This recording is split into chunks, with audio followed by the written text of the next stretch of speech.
Punta naman tayo sa ating mga kababayan sa Mandaue. Kamustahin natin ang mga nagsimbang gabi roon. At kasama natin si Rhea Santos. Rhea, good morning! Hi, Igan! Good morning! Katatapos lamang ng misa para sa unang araw ng simbang gabi dito sa Mandaue City sa Cebu. At nakikita nyo naman, no, sa pagtatapos ng misa, sinabayan yon ng bagsak ng nakakaindak na tunog ng tambol, ng trumpeta. At syempre yung mga kababayan natin, hello! Para po sa inyo yan, almusal. Namimigay ngayon ng unang hirit bilang bahagi na rin ng ating 17th anniversary ng bibingka para sa mga dumalo sa simbang gabi. Syempre itong bibingka specially made by the culinary students and professors of one of the culinary schools here in Cebu. Happy breakfast po.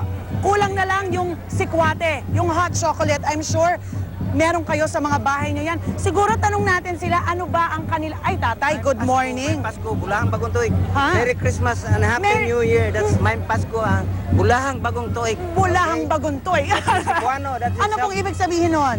Merry Christmas and Happy New Year. Merry Christmas and Happy New May Year. Pasko at Merry Bulahang Christmas po sa Bagong inyo. Tuig. Alright. So ito, meron tayong bibingka. Sa kabila din si Yuri, no?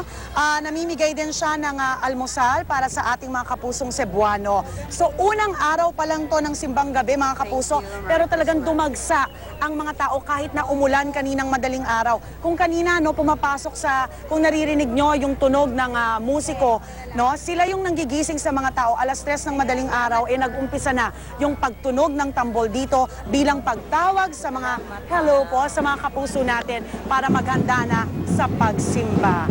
So yan, napaka-festive ng mood. May lechon pa nga tayo eh. Ayan, nakita nyo ba ang ating lechon?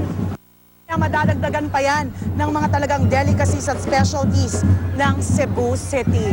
Merry Christmas po sa inyo.